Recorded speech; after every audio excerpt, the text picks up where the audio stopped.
I couldn't believe what I was hearing. Standing outside my own bedroom door, my hand frozen on the doorknob, I listened to my husband Brandon's voice drift through the crack. He was on the phone, speaking in that hushed tone he used when he didn't want to be overheard. Except this time, he thought I couldn't hear him at all. "Mum, I know this sounds terrible, but her being deaf might actually solve our problems," Brandon said, his words slicing through me like broken glass.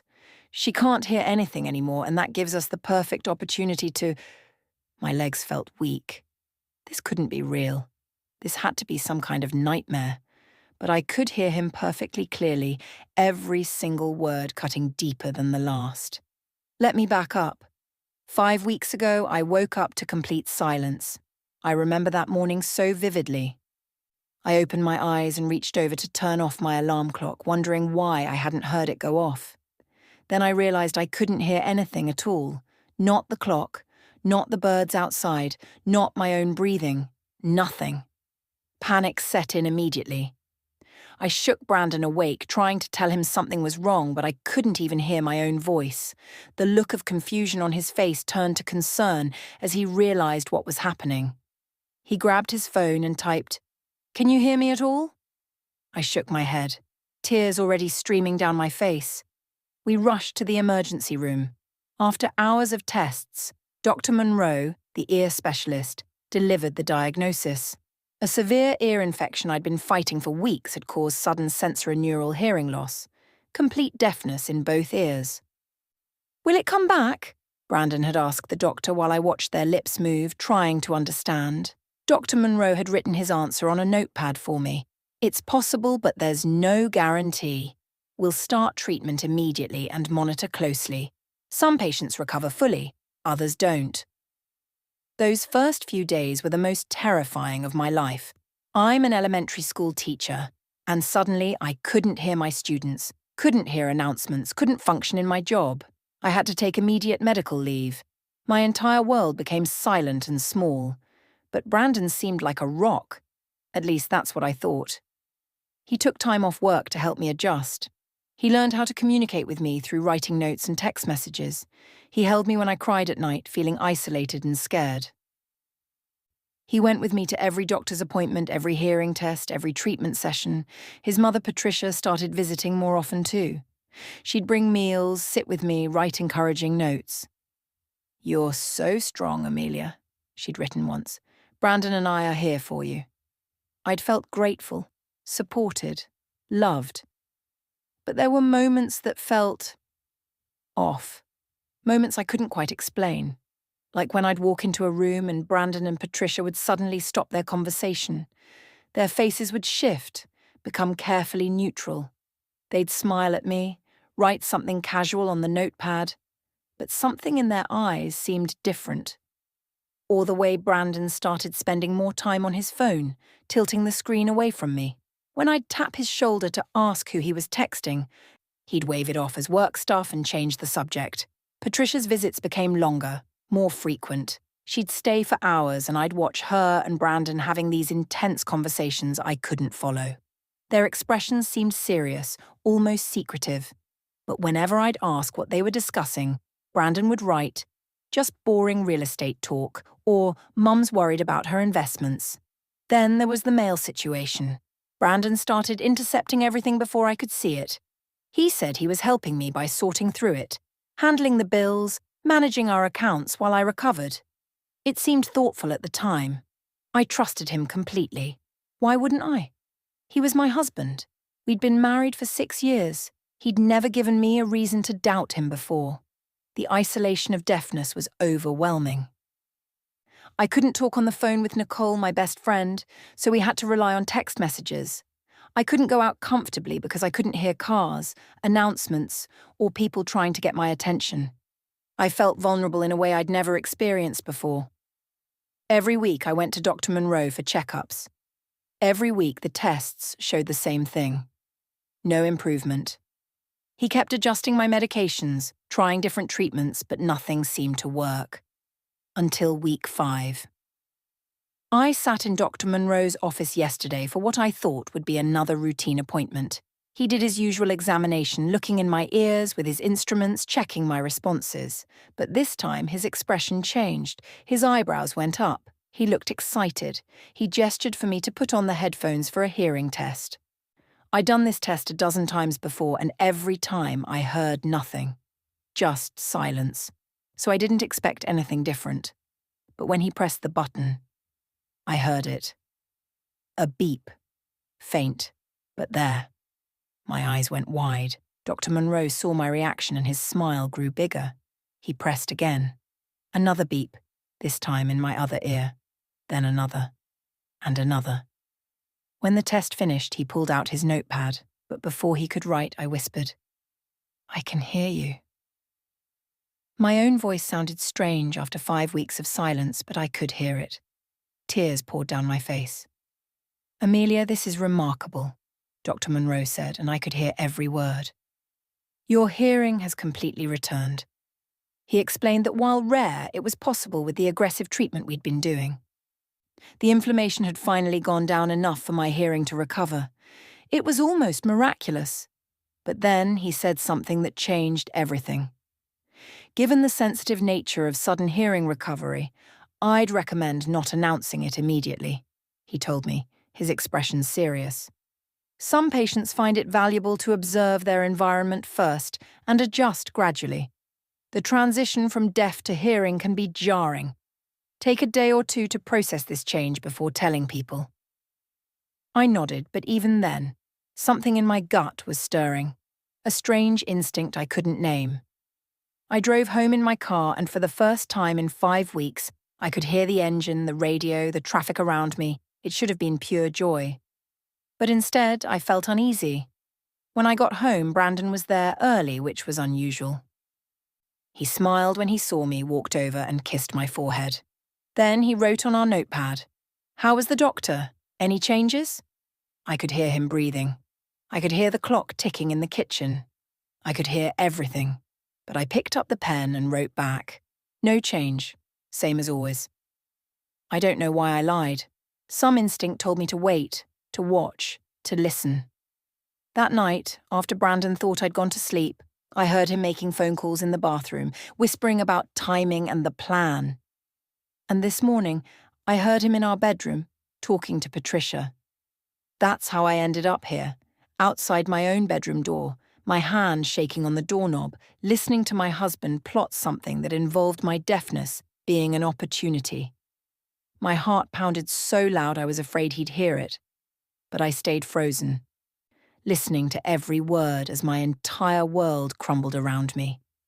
I didn't open the bedroom door. Instead, I backed away slowly, my heart hammering against my ribs. Brandon was still talking to Patricia, his voice low but clear now that I could hear again. "We need to move fast, Mom. The lawyer says we have a narrow window for this." "Lawyer? What lawyer?" My mind raced as I tiptoed down the hallway to the bathroom. I turned on the faucet to cover any sound I might make and tried to steady my breathing. This couldn't be happening. Brandon wouldn't. He couldn't. But he was. Whatever this was, he was planning something. And my deafness was somehow central to it. I heard his footsteps coming down the hall. Quickly, I flushed the toilet and opened the bathroom door, arranging my face into what I hoped looked normal. Brandon stood there, phone in his pocket, smiling at me like nothing was wrong. He grabbed the notepad we kept in every room now and wrote, "Morning. Sleep well?" I nodded and took the pen. "Fine. Going to make coffee." In the kitchen, I moved through the familiar routine of making breakfast, but every sound seemed amplified. The coffee maker gurgling, the refrigerator humming, Brandon's footsteps as he moved around upstairs. I could hear all of it, and I had to pretend I couldn't. Brandon came down dressed for work. He kissed my cheek and wrote, "Big meeting today. Might be home late. Love you." I wrote back, "Love you too." The words felt like lies on the paper. I watched him leave, heard his car start in the driveway. Then I heard him on the phone again before he drove away. "Yeah, Mom, I'm heading out now.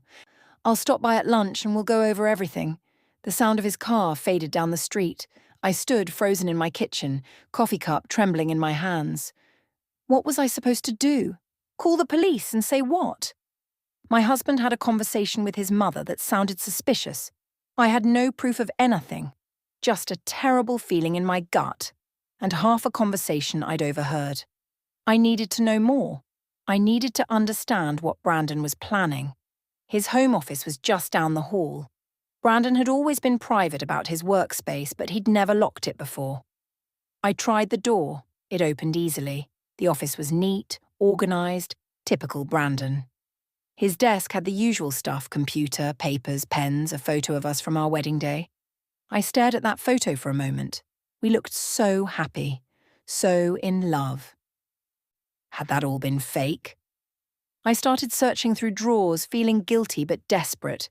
Bank statements, utility bills, tax documents, nothing unusual. Then I reached the filing cabinet in the corner.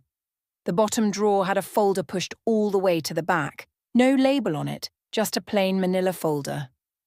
I pulled it out and opened it. My blood went cold. Legal documents, pages and pages of them. I saw words like power of attorney, medical decision-making authority, competency evaluation, guardianship. My name was on every page. I flipped through them with shaking hands. There were notes in Brandon's handwriting in the margins. Timeline: 6 to 8 weeks of documented disability. Patricia confirms investment opportunity closing mid-December. Need legal authority established before then. Investment opportunity. Legal authority over me. I kept reading. Bank statements from our joint account showed transfers I'd never seen before. Brandon had been moving money out, thousands of dollars at a time, into an account I didn't recognize. Over 3 weeks, he'd transferred $85,000. $85,000. Gone. My hands were shaking so badly I almost dropped the papers. I pulled out my phone and started taking pictures of everything. Every document, every bank statement, every note in Brandon's handwriting. Then I found the email printouts. Messages between Brandon and someone named Patterson at a law firm. The emails talked about the situation with my incapacitated wife and establishing legal guardianship due to her inability to manage her affairs. Patterson had written, "Given her condition, the court should approve your request for financial authority without issue." I felt sick. Actually sick. I ran to the bathroom and dry heaved over the toilet. Brandon was trying to get legal control over me, over my money, over my life, because I was deaf, because he thought I was helpless. My phone buzzed. A text from Nicole. "Hey, how are you feeling today? Want me to come over?" I stared at the message. I wanted to call her to tell her everything, but I couldn't risk it. Not yet. I needed more information. I needed to know exactly what Brandon was planning. I went back to the office and kept searching. That's when I found the bank statements for our savings account, the one that held the inheritance from my parents. My parents had died in a car accident 3 years ago. It had been devastating. They left me $200,000. Brandon and I had agreed to save it, to use it for our future, maybe for a down payment on a bigger house or for kids someday. The account balance should have been around $215,000 with interest. Instead, it showed only $130,000. He'd already taken $85,000 from my parents' money. Rage flooded through me, hot and sharp. How dare he? How dare he? I heard a car in the driveway. My heart stopped. I glanced at the clock. It was only 11 in the morning. Brandon wasn't supposed to be home. I quickly shoved the folder back into the filing cabinet, making sure it was positioned exactly how I'd found it. I closed the drawer and rushed out of the office, pulling the door shut behind me. I made it to the living room just as the front door opened.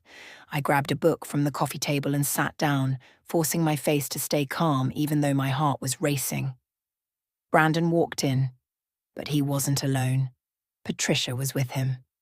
"Is she here?" Patricia's voice carried clearly to where I sat. "Good. Brandon, are you absolutely sure you want to go through with this? Once we submit these papers, there's no turning back." I kept my eyes on my book, not moving, barely breathing. I could hear everything. And what I heard next made me realize that my husband wasn't just betraying me. He was stealing from me, and he'd been planning it since the day I went deaf. I turned a page in my book, though I couldn't have told you what was on it. Every muscle in my body was tense, ready to snap.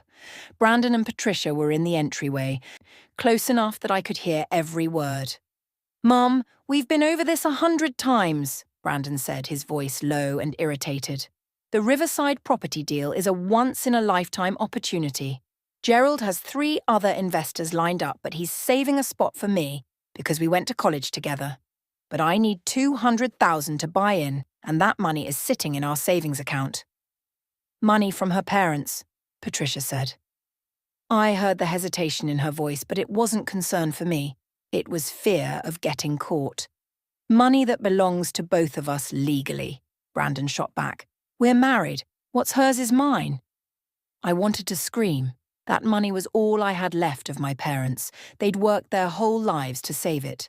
They'd wanted me to have security, to have something that was mine. And Brandon was talking about it like it was just another business opportunity. "But the paperwork," Patricia continued. "You're asking for power of attorney over her medical and financial decisions. You're claiming she's incompetent." "She's deaf, Mom. Temporarily incompetent. There's a difference." The casual cruelty in his voice made my stomach turn. "And what happens when her hearing comes back?" Patricia asked. "Dr. Monroe said it was possible." There was a pause, a long one. I held my breath. "He said it could take months," Brandon finally replied, "or it might never come back at all. But even if it does, by then the deal will be closed. The investment will mature in 6 months, and we'll triple the money. I'll put back the 200,000 plus another 100,000 profit.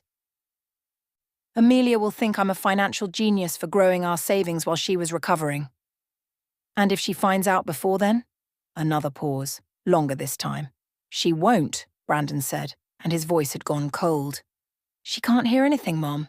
She's completely dependent on me right now. I control everything she sees, her mail, her bank statements, her email. I've been intercepting everything for weeks. She has no idea what's going on." I felt tears sliding down my cheeks, but I didn't dare wipe them away. I kept my eyes locked on the book, my face turned slightly away from them. They moved into the kitchen. I heard the refrigerator open, cabinets closing. Patricia was apparently making tea. They kept talking, their voices carrying through the open doorway. "What about her friend? Nicole?" Patricia asked. "What about her?" "Nicole texts Amelia. Amelia texts back. Nicole has no access to our finances. She doesn't know anything. She visits a lot. So, she's being a good friend to a deaf woman, that's all." I heard mugs being set on the counter, the electric kettle starting to boil. "Patterson has the papers ready?" Patricia asked. "Yes. We have an appointment at 2 o'clock today to finalize everything. He'll file them with the court tomorrow. Given Amelia's documented medical condition and the fact that I'm her husband, the judge will approve it within a week.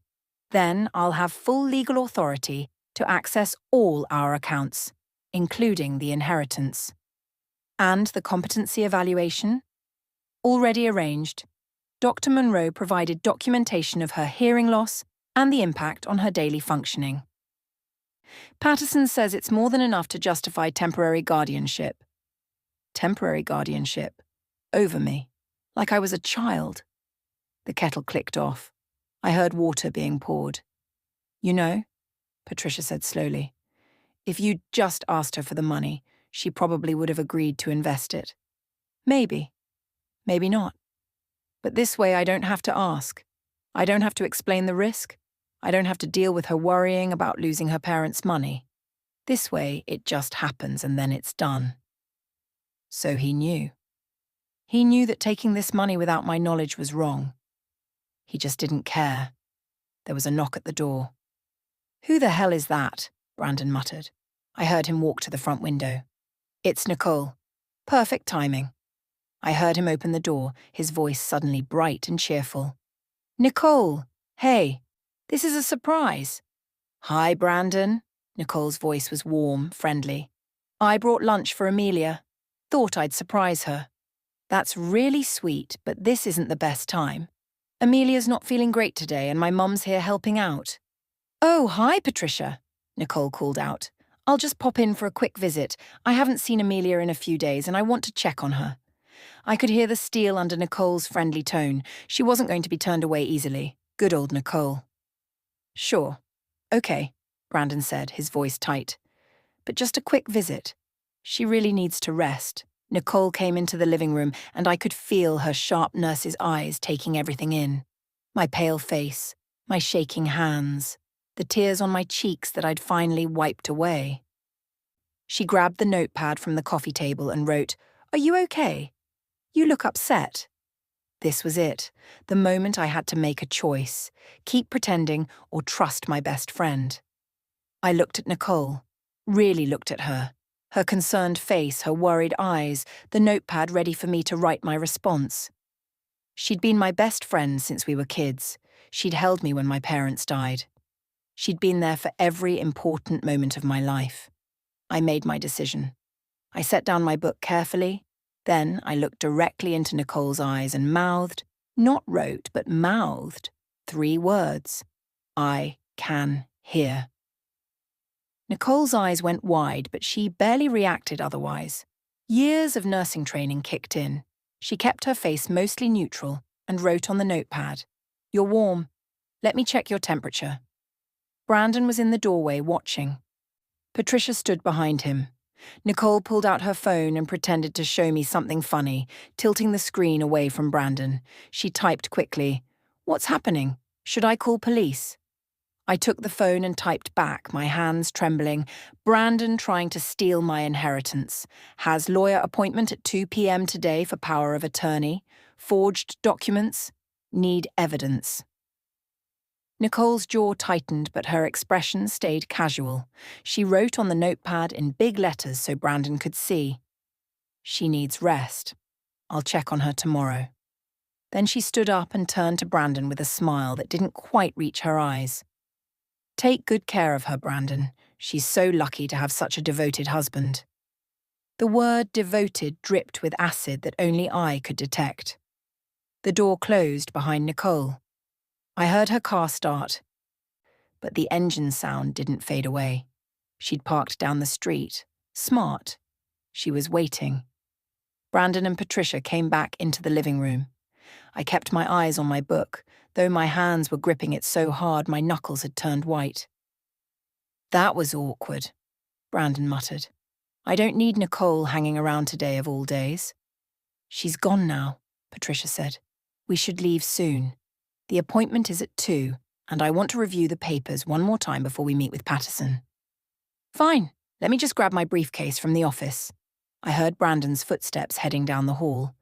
This was my chance. I had maybe 30 seconds while he was in the office and Patricia was in the kitchen rinsing out the tea mugs. I pulled out my phone and texted Nicole.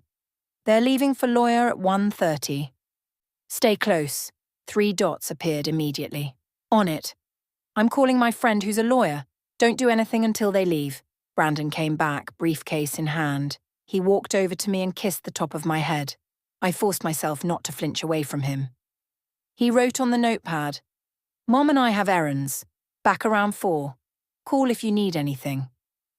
I nodded and gave him a small smile. It felt like my face might crack. They left. I waited until I heard both car doors slam, heard the engine start, heard them drive away. Then I counted to 60 just to be sure. The moment I hit 60, I was on my phone calling Nicole. "Oh my God, Amelia, your voice," Nicole breathed. "I can't believe you can hear again. When did this happen?" "Yesterday. Dr. Monroe cleared me." "Nicole, Brandon's been planning this for weeks. He's trying to get legal control over me and my money. There are documents in his office, bank statements showing he's already stolen $85,000 from my inheritance." "That son of a..." Nicole's voice was shaking with rage. "Okay, listen, I'm with my friend Karen right now. She's a lawyer. We're on speaker. Tell her everything."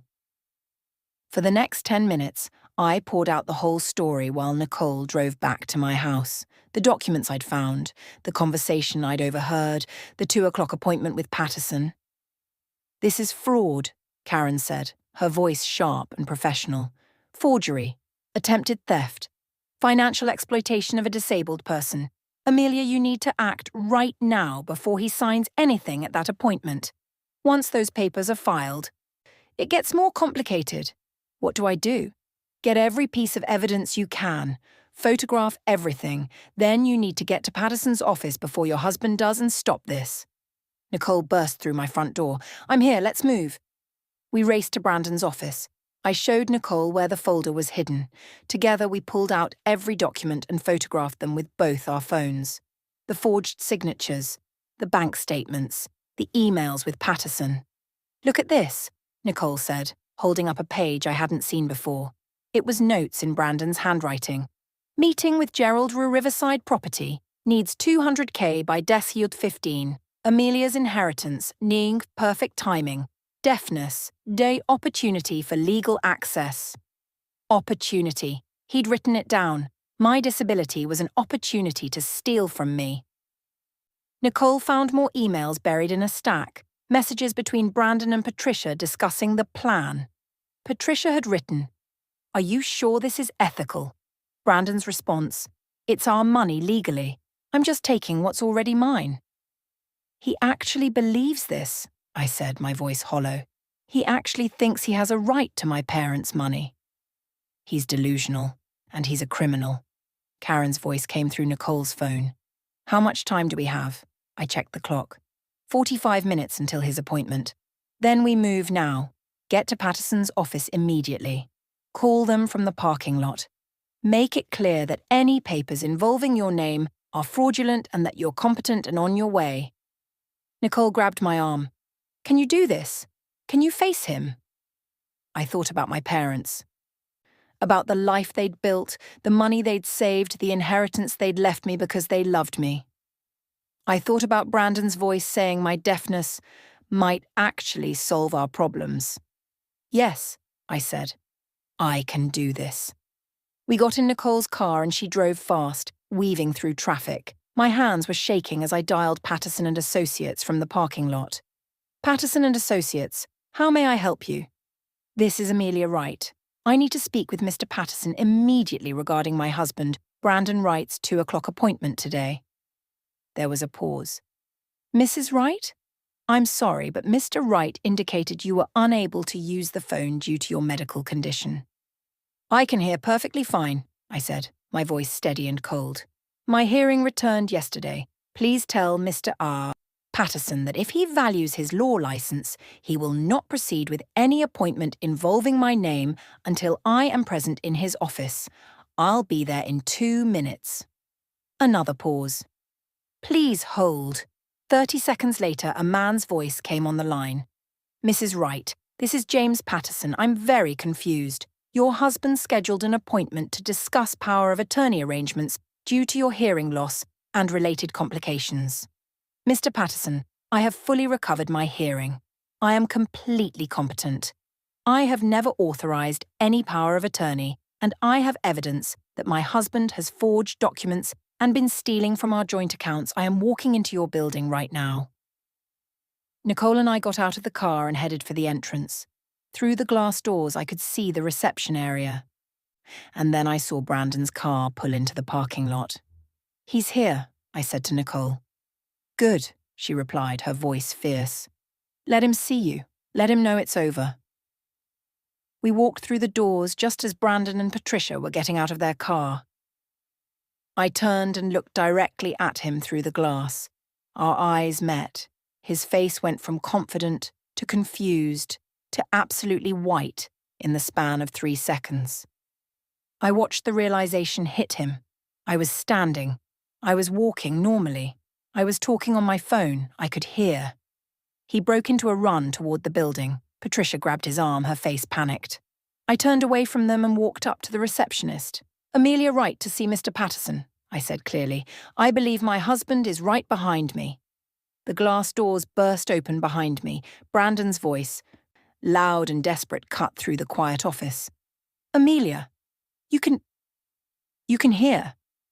I turned slowly to face him. Patricia stood behind him, her hand still on his arm, her face pale and frightened. Yes, Brandon, I said, and I watched him flinch at the sound of my voice. I can hear. I regained my hearing 2 days ago, and I've heard everything.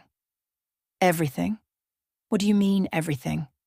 But his eyes told me he knew exactly what I meant. A door opened behind the reception desk. A tall man in his 50s wearing an expensive suit stepped out. Mrs. Wright? I'm James Patterson. Perhaps we should all step into my conference room. I don't think that's necessary, I said, not taking my eyes off Brandon. I just need to make one thing very clear. I am not incapacitated. I am fully competent. And I have never authorized any power of attorney or guardianship papers. Amelia, please let me explain, Brandon started. Explain what? My voice came out sharper than I intended. Explain how you told your mother that my deafness might solve your problems? Explain how you planned to steal my inheritance to invest in a property deal? Explain how you forged legal documents? Patricia made a small sound. Brandon's face had gone from white to red. Mr. Patterson, I continued, pulling out my phone. I have photographs of documents my husband has hidden in his office. Documents with my forged signature.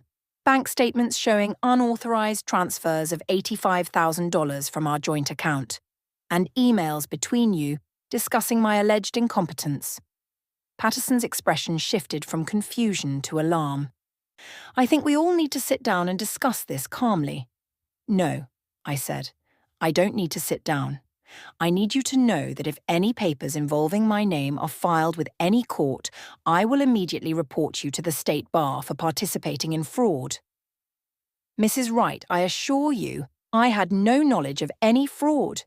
Your husband came to me with what appeared to be legitimate concerns about his deaf wife who couldn't manage her own affairs. I cut him off. Did you even try to contact me? Did you ask to meet with me yourself? Or did you just take his word for it because it was easier? Patterson's silence was answer enough. Brandon finally found his voice. Amelia, you don't understand. I was trying to help us. The Riverside deal is legitimate. Gerald confirmed we could triple our investment in 6 months. I was going to put all the money back plus profit. You would never have even known it was gone. But I'm deaf, so what does it matter, right? The words came out bitter. I can't hear, so I can't manage money. I can't make decisions. I'm just helpless and vulnerable and you can do whatever you want. That's not what I meant. I heard you, Brandon. My voice rose, months of fear and betrayal pouring out. I stood outside our bedroom door yesterday morning and I heard you tell your mother that my deafness was an opportunity. I heard you discuss forging my signature. I heard you plan to steal from me. Patricia stepped forward, her voice shaking. Amelia, you have to understand, Brandon was under so much pressure with this investment opportunity, and he just made some poor choices. You helped him, I said, turning to her. You knew everything. You encouraged him. Don't pretend you're innocent in this. I think, Nicole spoke up from beside me, her voice cold, that Mrs. Wright needs to contact the police. This isn't just poor choices. This is criminal fraud. Brandon's eyes went wide. The police? Amelia, no, please. I'm your husband. We can work this out. We don't need to involve... You're right, I said quietly. You are my husband. You were supposed to be my partner. For 5 weeks, I was terrified and alone in silence. I couldn't hear anything. I couldn't do my job. I felt helpless and vulnerable and scared. And instead of being there for me, instead of supporting me, you saw it as a chance to steal from me. I wasn't stealing, I was borrowing, with forged documents and lies. My voice broke slightly. You were getting legal control over me, Brandon. Over my medical decisions. Over my finances. You were making me incompetent in the eyes of the law so you could do whatever you wanted with my parents' money. He had no answer for that. Patterson cleared his throat. Mr. Wright, I think you should leave. Mrs. Wright, I'm cancelling this appointment and I will not be filing any paperwork on your behalf. If you want to pursue legal action against your husband, that's your right. She's not going to do that, Brandon said desperately. Amelia, please. I made a mistake. A terrible mistake. But I love you. Don't throw away 6 years of marriage over this. I looked at him. Really looked at him. This man I'd married, who I'd trusted completely, who I'd thought would be there for me in sickness and in health. You threw it away, I said softly. The moment you decided my disability was an opportunity instead of a tragedy, the moment you chose money over me. I turned to Patterson. I want the names of divorce attorneys. Good ones. Amelia, no. And yes, I continued, ignoring Brandon's plea, I will be filing a police report for fraud, for forgery, and for financial exploitation. Brandon's face crumbled. Please, please don't do this. I'll do anything. I'll put all the money back today. I'll cancel the investment. You'll face the consequences of your choices, I said, just like I had to face 5 weeks of deafness. Just like I had to face the truth about who you really are. Nicole put her hand on my shoulder. Let's go. As we walked toward the door, Patricia called out, Amelia, please, he's my son. Don't destroy his life over this. I stopped and turned back one last time. He tried to destroy mine, I said, and he would have succeeded if I hadn't regained my hearing at exactly the right moment to hear the truth. We left them standing there in that office. Brandon, Patricia, and Patterson, all facing the consequences of what they'd done. Nicole drove me straight to the police station.